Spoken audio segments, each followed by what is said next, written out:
Welcome everyone to the show, Combustible Elements, real talk for real people. Here we try to put different ideas and perspectives together in a pot, heat it up, and get an explosion of knowledge and understanding. We understand that problems can only be fixed starting from the bottom to the top, building a great foundation for change and improvement. I'm Big Mel, and I'm joined by Ruben, aka the Monarch, and Aaron, the Hitman. Let's get started. We're back again. We tried to go live this time. Didn't work out for us, but Combustible Elements is back again, talking about different topics, trying to build stuff from the foundation, leading up to a skyscraper, not even just a little house anymore. I'm trying to climb to the skyscraper right now. I'm Big Mel. I'm joined by Aaron the Hitman, Ruben the Monarch.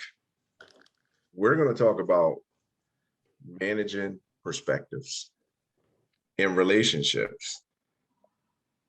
And we're specifically going to go back and forth on the financial aspect and what your demands are in a relationship. Perspectives or expectations? That's a good point. They really tie into each other, but we're going to call it managing expectations. And then we'll tie it into what your perspectives are, or from how you view it from your perspective, what you want in a relationship and what is necessary in a relationship. Okay, so I'm gonna throw a little tidbit out to start, and it's called the wise mind. It's an actual thing. Therapists use this, whereas though you have your reasonable mind and your emotional mind. The wise mind is a mixture of the two, where you assess both situations and come up with a correct path. You're not leaning too far one way and leaning too far the other way, which we know most people don't. They lean one way or the other way. And that's when you have your expectations, but you're rational in how you look at them. And then you have your emotional side where your feelings come into play. And are you rational how you look at things with that? So we're going to try to get to the wise mind in this conversation too. So, Aaron, what does that mean to you, managing expectations in relationships? Managing expectations. Well, I would say your expectations are mainly, or from my perspective, is mainly tied to your values. The things that you value most is what people tend to base their expectations off of. So again, we'll get deeper into that, but I say from my perspective, and also talking with my partner, our views or our expectations come from the things that we value, the thing that we hold value in life, start to form our expectations in our relationships. Okay, Ruben. I'm sorry, what was the question again? What do you managing expectations in a relationship? What do you think is necessary for that? I feel like, so my view from managing expectations has changed over the years. So coming in, I had a lot of expectations, but as I got older, I realized it's best to have no expectations, because what happens is a lot of times when you're in a relationship, in my opinion, you set these different set of guidelines and expectations for your partner, and when those expectations aren't met, then you begin to get resentful. That causes a lot of friction and argument. So I find it's best to not have any expectations. That way, whatever you get, you just be grateful for. You just be appreciative of, because it's like, yo, I wasn't expecting anything, and here is something, and now you're like, oh, that's what's up. That's good looks. As opposed to like having these expectations, like, yo, I expect you to do this. I expect you to do that, and those things don't get met, and then you feel resentful, you feel angry, you feel upset, you feel betrayed. You got all these different emotions. So I think it's best to not have any expectations. Now, I personally feel like that's impossible, for the simple fact that when you have a relationship, nothing's impossible. Okay, well, I feel like that's impossible in certain relationships, because when you have a relationship, you expect the person that you would to do certain things. There's no way that you don't. Now, maybe the problem with a guideline is the communication on what that person should do or what they're willing to do or not to do. maybe that may be the gray area in it, but everybody has expectations. It's like, especially when you're talking about long-term relationships, you're saying to yourself, you want this to go the way you want it to go. You want this person to be the one. You see yourself being this person being like, because we all men, your baby mom and this and that. So we do have expectations. Now, if you just talk about the jump off of somebody you're just dealing with, well, that's different. You ain't, you'll take that how it go because you didn't have any expectations to go with that in the first place. But I think we all somewhat have expectations on what we want, what we don't want, what we feel, and what we need. So are you sure you want to just keep it the way you just said it, Ruben, or did you see yourself like altering what you said just a little bit? No, I mean, honestly, like and this goes beyond, just relationship. It's more for me, like I have zero expectation of people. Like I keep a very low bar as far as when it comes to expectations, because I've realized that for me personally, if I do something for somebody, I no longer do stuff that's gonna go out of my way, so that this way I don't have to feel like I'm expecting you to do anything for me in return. So whatever I do it because I can do it, and I do it because I want to do it, and I don't lose anything by doing it. So I feel like in a lot of situations where people are doing stuff, they're doing it because they're expecting X, A, B, C, or D. So now you feel as though, okay, well, I did this, so now I need this in return. It doesn't even have to be a barter exchange. It's more or less like, look, if I can do it, I'm doing it, and here you go. If you pay me back, or if you get something back from it, well, bet. I wasn't expecting anything, so I appreciate it. But I'm not going, above and beyond. I keep it. My basic is most people's above and beyond as it is. So like, you're gonna get the basic plan, and from the basic plan, these are the things that come with it. You don't get no premium packages, you don't get no plus, you just get you get the basic. And that basic, I have no expectation. So let me ask you a question real quick. And you don't got to go it's actually a 2-part question. You don't got to go too deep into it. But so you're married, right? That's not the question, because I know you're married. So 1, does your wife work? And 2, does she pay any bills? Yes, she does work. And yes, she does pay bills. So if she was going to work and then just stop paying whatever bill she was paying, are you not expecting her to pay this bill, or the bills that she's paying? Are you not expecting her to pay that? Again, I have reached a point in my life where I have no like, if she doesn't pay it, I fortunately do well enough where it's like, okay, this is what I got to cover now. You wouldn't question her, like, why, like, you're going to work, like, why isn't this bill paid? I mean, I'll ask her and be like, hey, is it there? But if it's not there, then it's still got to get paid, so I'm gonna pay it. I mean, if you had no expectation, you wouldn't even ask her. Like, she just ain't paid. That's not the same thing. That's not a matter of expectation. Now it's more or less like, okay, hey, listen, you got this? Oh, no, you don't got it? All right, don't worry about it. It's not like, oh, well, yo, what you mean you don't got it? Well, what did you do? That's not gonna be that back and forth of what you like, why X, Y, why didn't you? Do you have it? Now you ain't got it? All right, cool, no problem. Next subject. Because there was a point in time where it's like, yo, what you mean you don't got this? And if there's gonna be friction, if it's any way for me to avoid unnecessary stress, friction, drama, and that, again, I'm not just speaking as far as like relationship. I'm talking about as far as like my life, like especially with the year that we've had with the pandemic. Like I was in a stressful situation in my personal life prior to the pandemic. So the pandemic for me was somewhat of a breeze, outside of the fact that like I had to sit down and not work for 3 months. But I got time to rest, I got time to chill, I got time to refocus, I got time to learn, I got time to like do a lot of different things. So I have managed my expectations to people to zero. And it goes across the board. Like I said, for everyone, like I don't expect anything.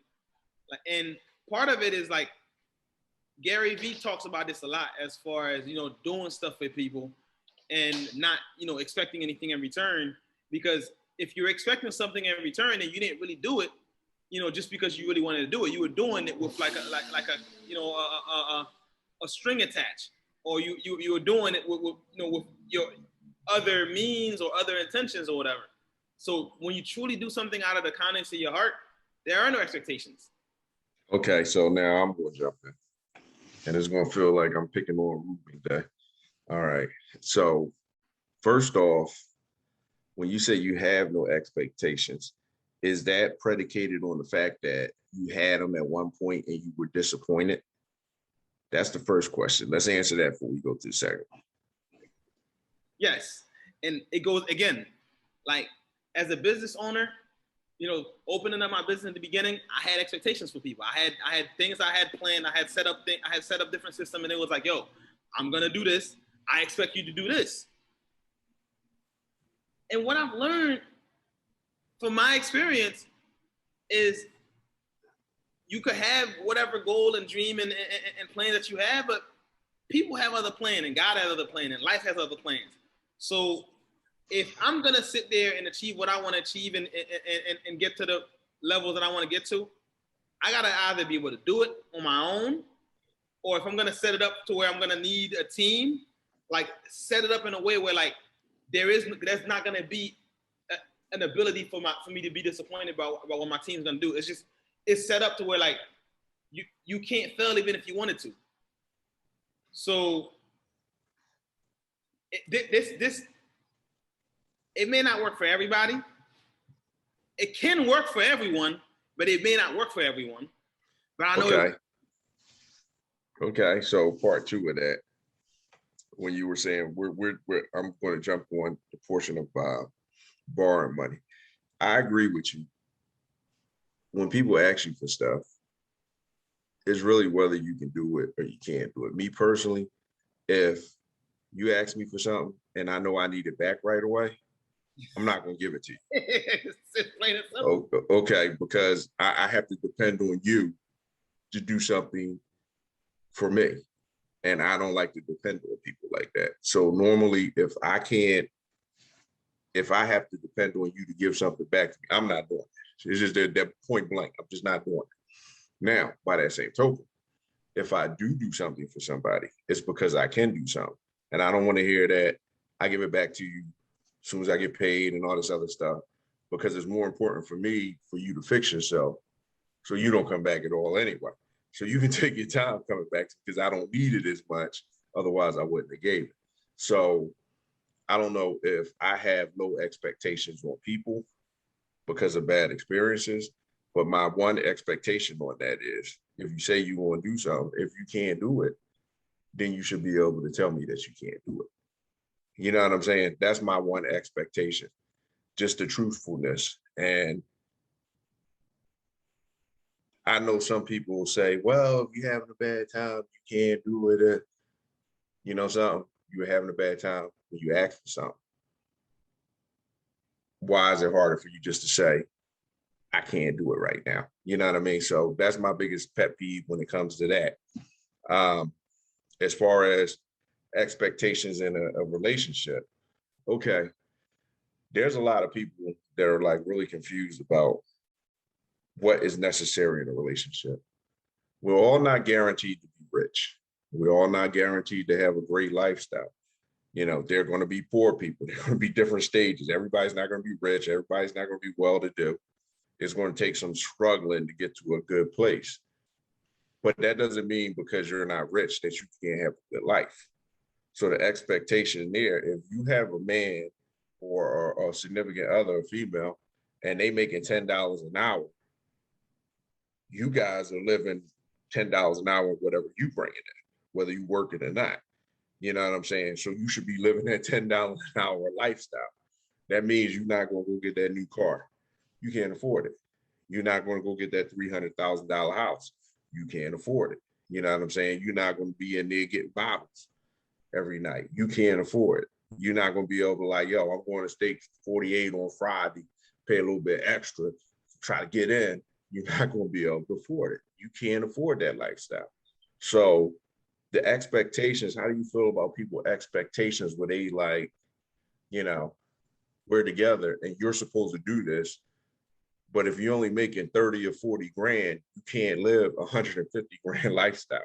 And I'm being generous with 150 grand. You can't live like a 50 or 60 grand lifestyle because it's beyond your needs. And relationships should have to consider that. What do you think about that, Aaron? I agree.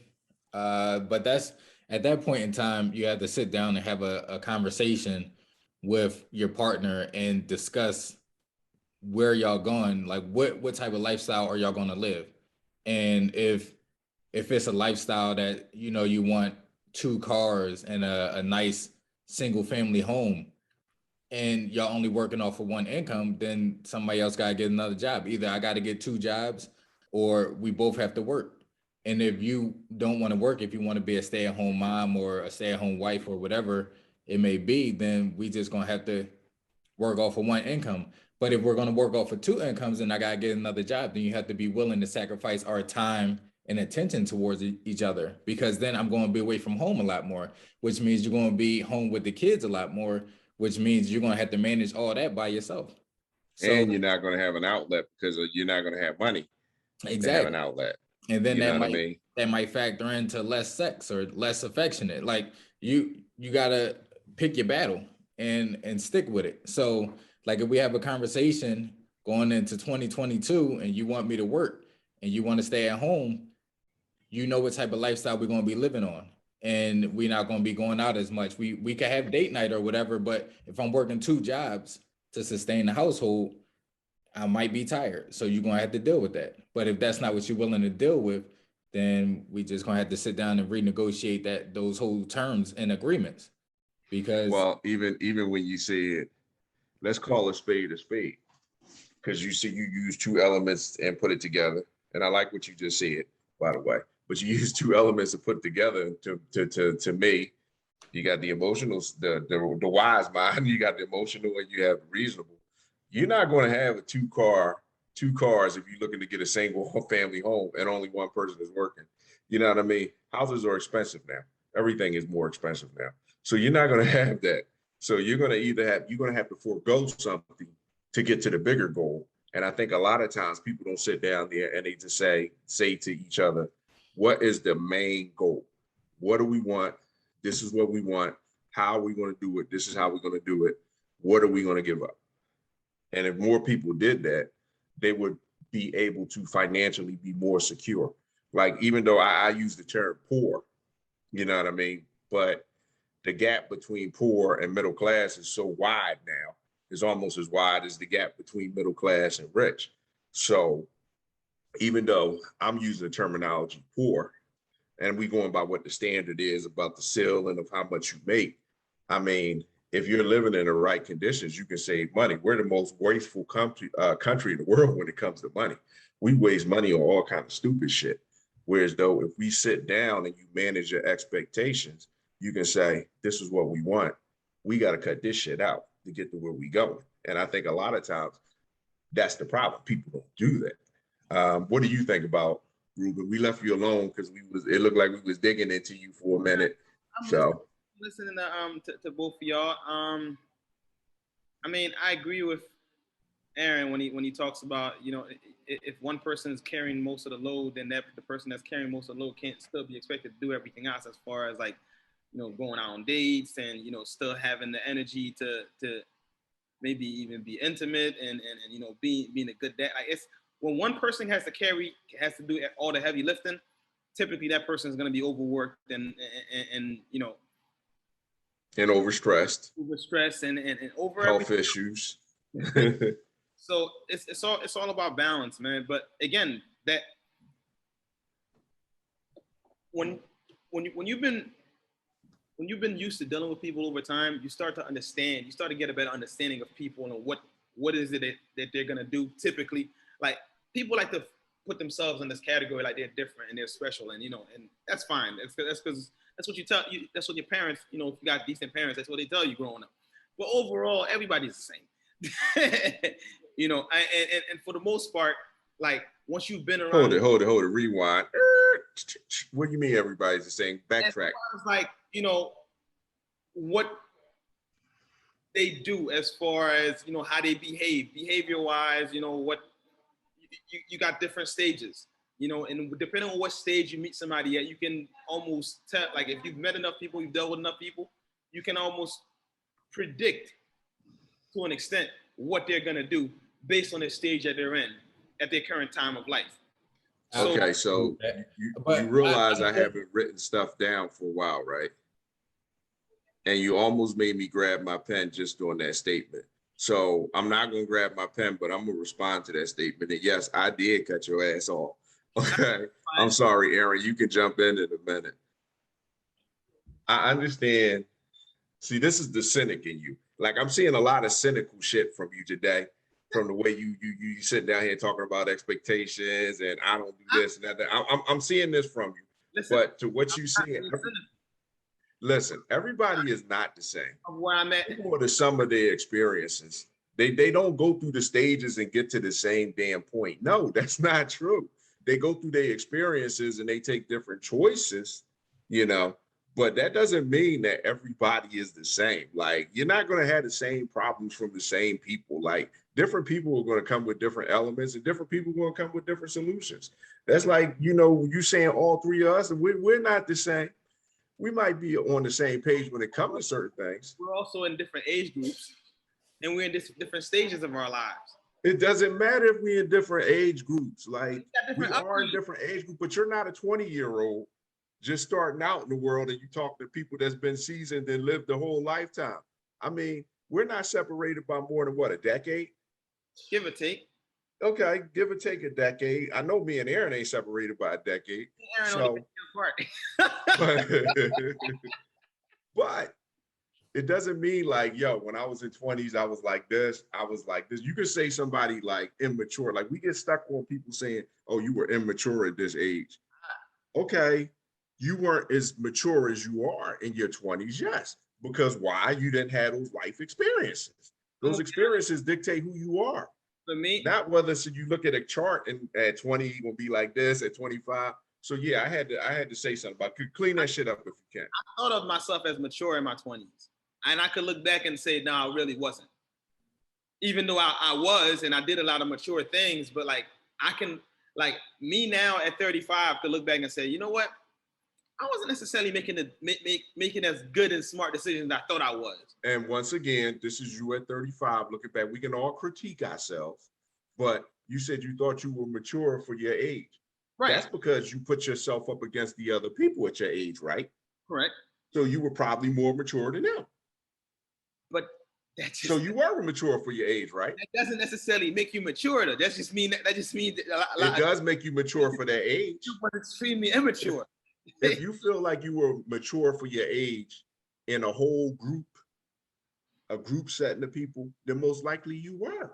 It just my life experiences just gave me a little bit more, I guess, maturity. But then, again, I keep saying it. Like, so if you're in a group of people and all y'all can't swim, but then one person got a floaty or something like that, and does the person with the floaty all of a sudden become the better swimmer because they could paddle in the water where everybody else can't swim? Like, you remove the floaty, that person can't swim neither. But doesn't it make the person with the floaty the more creative thinker? Because when you got in the pool with 20 other people, they couldn't get their shit up. They didn't know what to do, but he did. So maybe he's not mature in that situation, but he's more of a creative thinker in that situation. So does he not get props for being a creative thinker? Not a swimmer himself. He just got a floaty. Yeah, well, he made the floaty work. Somebody else tried the floaty, right? So I mean, I'm gonna say like I kind of agree with what Ruben was saying. Like I know what he's trying to say. Like as far as okay, like, explain to me what he's trying to say, because I don't know what he's trying to when say. you get to a certain stage in your life and you see people that's in the stage that you used to be in, you kind of know their way of thinking and you can pick up on their habits and the things that they're going to do before they even do it because you already been in that stage before. So I may not be like where I want to be ultimately in life, but I can look back and look at the people that's in the space that I used to be in, and I know their tendencies and their habits because I used to do it. So but that's not what he said. He said you could kind of tell. You can kind of tell as they go through their life, meaning like he see where their future is taking them. But see, this is no empathic shit. He's but like, if you've been through it, you know where it's going. But here's the other part of this. What I'm saying is not far-fetched for a lot of reasons. For one, marketing has a lot to do with, you know, understanding people and their habits and you know the things that they do. And Instagram, Facebook, your phone, Apple, Siri, Amazon, they all pick up all these things, and that's how they market to you for the different stuff that you're buying all the time on your phone. You look at your screen, you talk about something, and then all of a sudden you see it come across your screen when you turn your phone on. Like the big companies have already figured it out. They got a whole map, on who you are and what you're gonna do based on different characteristics. And how to lead you. So let's not forget that the big companies marketing is a way of manipulation. So the information they're getting is partly to manipulate you to go where they want you to go, not that you're going there. It's not manipulation, honestly. You can say it's manipulation, but really you're gonna do it anyway. All they're doing is just enticement, I guess you could say. It's more or less like, hey, look, you was already going that way. You might as well get this. You know what? They block your path and send you their way in certain things. Come on now. Of course, some companies are gonna block your path, but overall, it's more or less like, look, you got money in your hand, you're gonna spend it anyway. You might as well spend it here. Well, that's true. But now back to where you say people are going to get on certain levels, then you're expecting them to go on certain levels, right? So back to managing expectations. Not be expecting them. It's just progression. It's like you start here, you moving up, you're moving up. It's not me expecting you to go up. You're gonna. This is the progression that you're going to. That's why companies have maps. And then they got graphs. They're telling you, 5-year progression, 6-year, 10-year progression, 15-year progression. It's not it's an expectation, but it's life. So do you think that, let's just say relationships, they should have a 10-year flow chart, right? They should. That what you mean? That's mapping out your goals, your 2-year goals, your 5-year goals, and your 10-year goals. That's basically goals. It just interchangeable expectations. My expectations in 2 years is to have a baby, have a house, and have a dog. That's my expectations. Or I'll just say goals, because expectations make people feel pressured to do things, but these are my goals. Goals are stuff that people like to reach for. Expectations are things people tend to run from. I mean, there is a word play between the two, but I mean, ultimately, the expectation word means that that's what you came in for. You know what I mean? You agreed to this. These are goals, yes, but you came into it. Then I'm out of here. A lot of people don't achieve their goals now. So goals and expectations, they're definitely not the same thing. You can they're in the same realm. They're in the same, atmosphere, but they're not the same thing, because a lot of people don't achieve their goals. A lot of people, because you actually got to work. You got to have discipline. You got to have discipline to achieve anything. Any type of level of success, to achieve any type of goal, you got to sacrifice and discipline. Two things most folks don't want to do. Well, you need the same thing for expectations. If somebody has an expectation of you, if you have an expectation of yourself, you got to sacrifice and you got to be disciplined to stick to it. I mean, when people come up with bars that they need to get to, especially in managing expectations, they have them, but then sometimes they change them, or they feel like they want more. And you're right, like it should be a 10-year plan. It should be a 20-year. I don't see how you get a house and it's not at least a 5-year plan. I mean, that's crazy.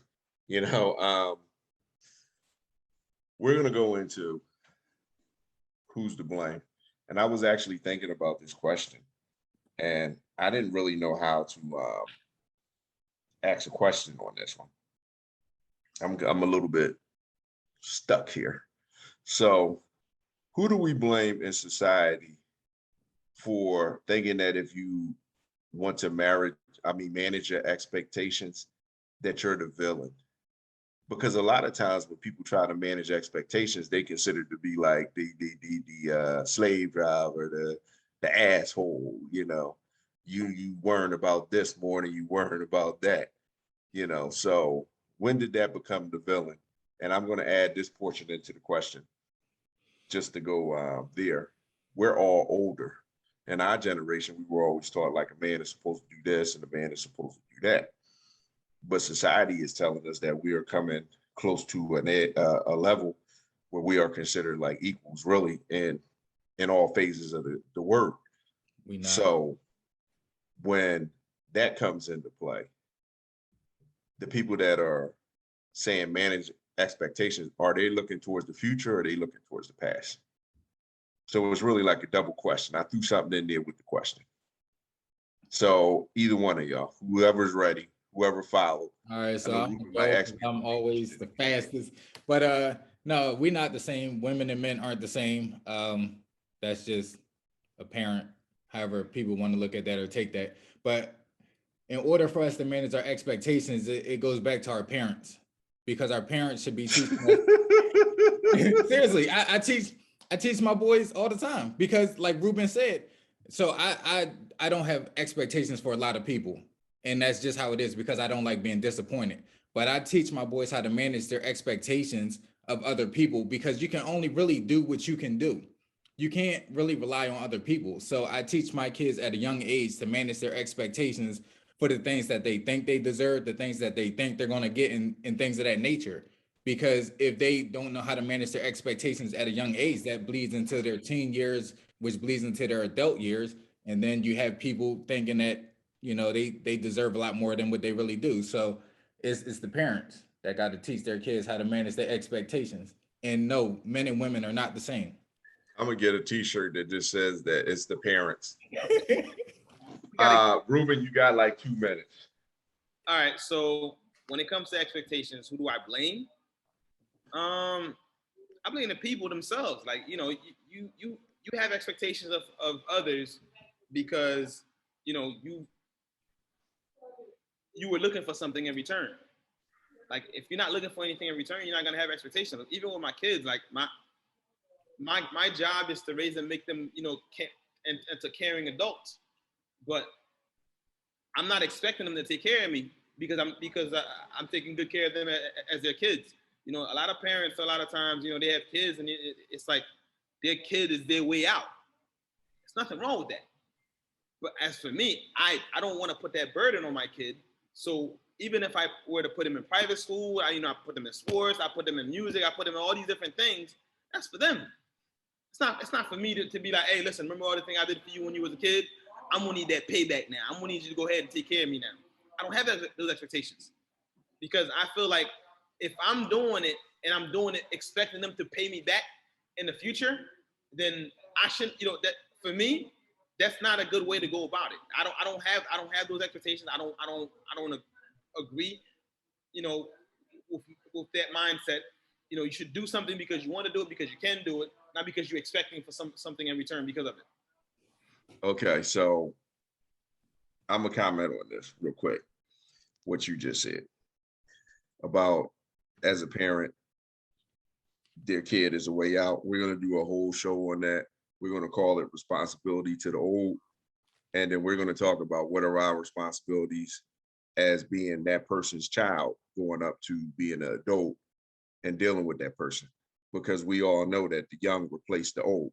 That's just the way of the world. It's a reality. So we're going to talk about that, because your answer right there made me think of a lot of things. And it was like, we got to talk about this, because we all probably have different perspectives on that. Now, my perspective on this topic, the expectations, society can say what you should do. Your parents can say what you should do. The government can say what you should do. The reality of it is you have to decide what you should do. You have to decide what's good for your relationship.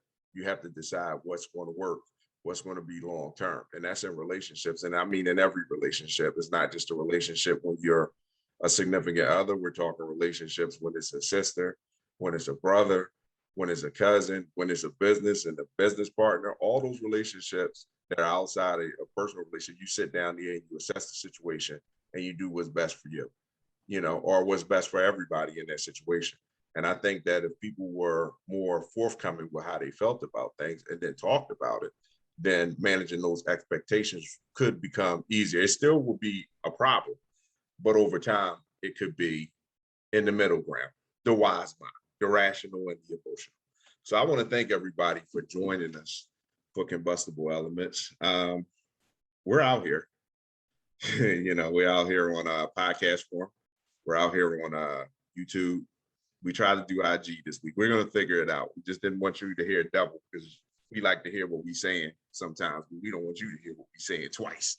You know, we like to listen to ourselves. But we're trying to build that foundation from the ground up. We passed building houses. We're looking for skyscrapers. You know what I mean? We're trying to go way, way up there, build something. And we need you to build it with us. If you're willing to come on the show, you got something you want to talk about, we're willing to talk to you. We out here. I'm Big Mel. I'm joined by Aaron the Hitman, Ruben the Monarch. I look forward to talking to you in the future. We look forward to talking to you in the future. Thank you very much. Have a good night.